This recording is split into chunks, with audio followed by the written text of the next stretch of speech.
আপোনালোক সকলোৱে এতিয়া গম পায় যে উৰিষ্যাত এটা বৰ দুখজনক আৰু ডাঙৰ ঘটনা পোহৰলৈ আহিছে বা দুখজনক ঘটনা হৈছে। বহুতে গম নাপায় আচল ঘটনাটো কি আছিল। তো আজিৰ ভিডিঅ'ত মই আপোনালোকক সেই ঘটনাটো ক'বলৈ ওলাইছোঁ। সেই ঘটনাটো আছিল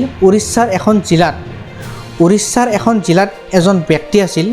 সেই ব্যক্তিজনে তেওঁৰ ভনীয়েকৰ কংকালটো লৈ পেলাই বেংকত যাবলগীয়া হৈছিল।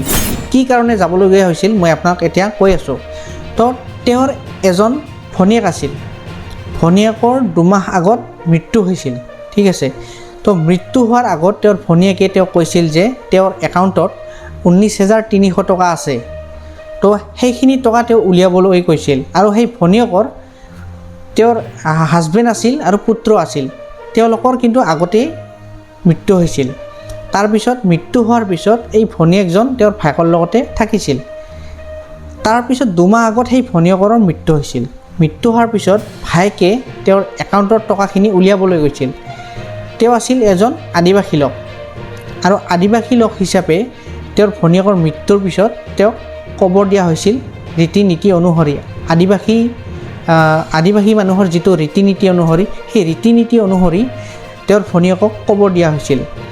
যেতিয়া তেওঁ বেংকলৈ গৈছিল আদিবাসী লোকজন, তাৰ নাম আছিল জিতু মুণ্ডা, ঠিক আছে।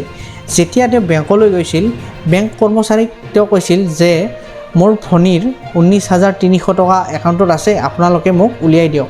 তেতিয়া বেংক কৰ্তৃপক্ষই চিধা কৈছিল যে আপুনি যাৰ একাউণ্ট তেওঁহে এই টকাখিনি উলিয়াব পাৰিব।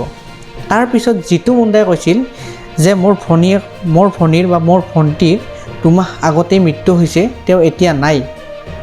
তেতিয়া বেংক কৰ্তৃপক্ষই কৈছিল কি যে যদি তোমাৰ ভনীৰ মৃত্যু হৈছে তেনেহ'লে আমাক এখন ডেথ চাৰ্টিফিকেট লাগিব, তেতিয়াহে আপোনাক এই টকাখিনি উলিয়াই দিব পাৰিম। কিন্তু জিতু মুণ্ডা আছিল এজন অশিক্ষিত লোক, শিক্ষিত নাছিলে। আদিবাসী লোক হিচাপে তেওঁ বেছি শিক্ষিত নাছিল বা তেওঁ কিছুমান কথা বুজি পোৱা নাছিল। বেংক কৰ্তৃপক্ষই বাৰম্বাৰ কিছুমান কথা বুজোৱাৰ পিছতো তেওঁ কিছুমান কথা বুজি পোৱা নাছিল।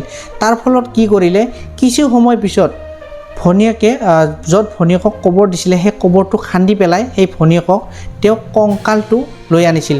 বস্তাত ভৰাই পেলাই তেওঁ লৈ আহিছে আৰু বস্তাত ভৰাইছে, কিন্তু তেওঁৰ যিবিলাক ভৰি আছিল ভৰিৰ হাড়বিলাক ওলাই আহিছিল আৰু 3 কিলোমিটাৰ খোজকাঢ়ি পেলাই সেই বেংকত উপস্থিত হৈছিল। আৰু উপস্থিত হোৱাৰ পিছত বেংকৰ দুৱাৰমুখতে সেই কংকালটো পেলাই থৈ দিছিল বা বস্তাত যিটো ভৰাই আনিছিল সেই বস্তাখন তাত বেংকৰ দুৱাৰমুখত পেলাই থৈ দিছিল। তাৰপিছত এই ঘটনাটো হোৱাৰ পিছত বেংক কৰ্তৃপক্ষই পুলিচক খবৰ দিছিল। তেতিয়া পুলিচ আহি উপস্থিত হৈছিল আৰু জিতু মুণ্ডাই কৈছিল যে এইটো সেইটোৱে কংকাল যিটো মোৰ ভণ্টিৰ মৃত্যু হৈছিল 2 মাহ আগত। এই কংকালটো দেখুৱাৰ পিছত তেওঁ কৈছিল যে মোৰ টকাখিনি দিয়ক, 19,300 টকা। তো জিতু মুণ্ডাই এই বিষয়ে নজনাৰ ফলত, বেংকৰ কিছুমান নীতি নিয়ম নজনাৰ ফলত এইটো ঘটনা হৈছে। পুলিচ প্ৰশাসন অহাৰ পিছত জিতু মুণ্ডাক বহু সময় বুজোৱাৰ পিছত তেওঁ বুজি পালে।